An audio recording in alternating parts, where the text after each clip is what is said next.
হচ্ছে, তৃতীয় হচ্ছে ধনীদের অর্থ।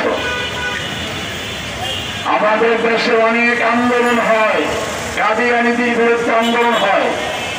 আমি এটাকে বলি বাৎসরিক ওরস পালন করে, একটা অনুষ্ঠান করে সারা বছর ঘুমিয়ে থাকে। আপনারা যদি সত্যিকার অর্থে ইসকনকে নিষিদ্ধ ঘোষণা পর্যন্ত আন্দোলন চালাতে চান, তাহলে এই বাৎসরিক শুক্রবারে ওরস পালন করলে চলবে না। জেনে রাখবেন, ইসকন এই বাংলাদেশে একটা গৃহযুদ্ধ করার জন্য চেষ্টা করছে। আপনারা ঘটনা দেখেছেন, বাইতুল মুকাররমে কোরআন পোড়ানো, মন্দিরে কোরআন রাখা, এই সবগুলো চক্রান্ত। এদেশে একটা গৃহযুদ্ধ লাগিয়ে ভারতের সৈন্যদের বাংলাদেশে ঢুকিয়ে এদেশের ভিতরে একটা লড়াই তৈরি করা, এদেশের স্বাধীনতাকে বিবন্ধ করার চক্রান্ত চলছে। স্বজনদেরকে মনে পাঠানো ভাবে পাওয়া দেওয়া চলবে না। আন্দোলন ব্যাপক শক্তির প্রয়োজন। এজন্য আপনাদেরকে বাংলাদেশের গ্রামে গঞ্জে পাড়ায় মহল্লায় সব জায়গায় তৈরি জনতার কমিটি গঠন করতে হবে, শক্তি অর্জন করতে হবে। শক্তি যদি না থাকে দুনিয়ায় কেউ তাকে ভয় করে না।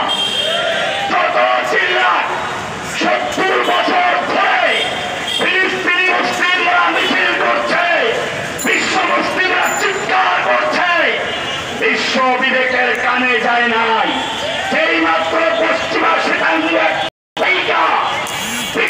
এসে বলেছে আমার সহ্য হয় না, আমি ফিলিস্তিনি সহ্য করতে পারি না, এটা দেখে বিশ্বের কোটি কোটি মানুষ তাদের পক্ষে দাঁড়িয়েছে।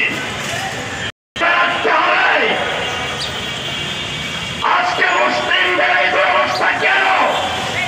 আল্লাহর নির্দেশ হয়েছে তোমরা তোমাদের স্বার্থ সমাজ তোমাদের শক্তি অর্জন করো।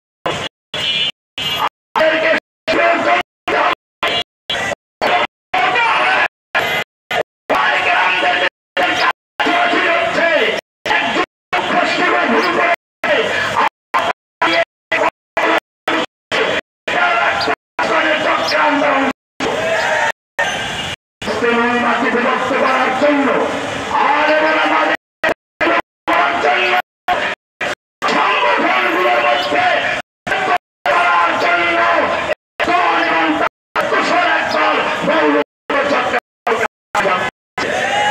সেজন্য এই পর্যন্ত সারা বাংলাদেশে আন্দোলনের কর্মসূচির বসে আসবে। যদি প্রয়োজন হয় সরকার আমাদের কথা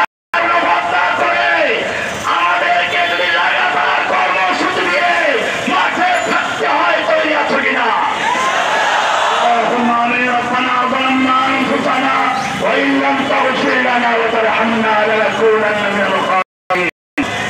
رب العالمين এই কয়েকজন জনতা হয়ে ঐতিহাসিক শাপলা চত্বরে বসে যেখানে তোমার নবীর সম্মান রক্ষার জন্য, যেখানে নাস্তিক পুরোবাদদের কটূক্তির জবাব দেওয়ার জন্য এইখানে তাওহীদি জনতা বসেছিল। রাতের অন্ধকারে বাতি নিভিয়ে তাদের উপরে গণহত্যা চালানো হয়েছিল। রব্বুল আলামিন সেই শহীদদের রক্তের উপরে দাঁড়িয়ে আমরা তোমার কাছে ফরিয়াদ করছি, রব্বুল আলামিন তুমি আমাদের সকলকে কবুল করো না। আল্লাহ আল্লাহ যদি প্রয়োজন হয় এই বাংলাকে রক্ষা করার জন্য, মুসলিম ভূখণ্ডকে বাঁচানোর জন্য, এদেশের ইসলামকে রক্ষা করার জন্য আমাদের বুকের তাজা রক্ত দিতে হয়, তুমি আমাদেরকে সেজন্য প্রস্তুত থাকার তৌফিক দান করো। রব্বুল আলামিন আমাদের দেশের সরকার মুসলমান, এদেশের আলেম ওলামারা যারা এদেশে পূজার সময় মন্দিরে গিয়ে পাহারা দিয়েছিল, আজকে সেই ওলামায়ে কেরামরা যখন করে একজন ইমামকে গুম করে উলঙ্গ করে রাস্তায় ফেলে রাখা হয়েছিল, জঙ্গলে ফেলে রাখা হয়েছিল, তখন তাদের মুখে কুলুর কেটে দিয়েছে। এই বোমা শয়তানদের মুখ খুলে দিয়ে প্রতিবন্ধের মাথায় আসা তৌফিক দান করো। এদেশের যে সকল মিডিয়া হিন্দুদের মন দিয়ে হিন্দুরা কোন চক্রান্ত করে আক্রমণ করলে তোলপাড় করে দেয়, আজকে সেই মিডিয়াগুলো চুপচাপ বসে আছে। রব্বুল আলামিন এদেশের মুসলিমদেরকে মিডিয়া শক্তি এবং জনশক্তি অর্থশক্তি অর্জন করে সকল পথের মোকাবেলার জন্য তৈরি হওয়া তৌফিক দান করো। সুবহান রাব্বিকা রাব্বিল ইজ্জাতি আম্মা ইয়াসিফুন ওয়া সালামুন আলাল মুরসালিন।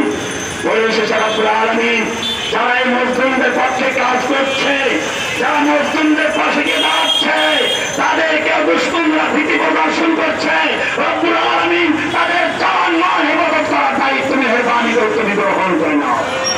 ইয়া আল্লাহ, তুমি তো বলেছো মুমিনদের মাওলা তুমি।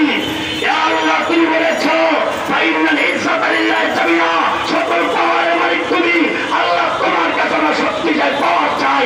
তুমি আমার অভিভাবক, আমাদের মাওলা, মেহেরবানি করে আমাদের তুমি কবুল মঞ্জুর করেন আল্লাহ। সুবহান রাব্বিকা রাব্বিল ইজ্জাতি আম্মা ইয়াসিফুন ওয়া সালামুন আলাল মুরসালিন ওয়ালহামদুলিল্লাহি রাব্বিল আলামিন।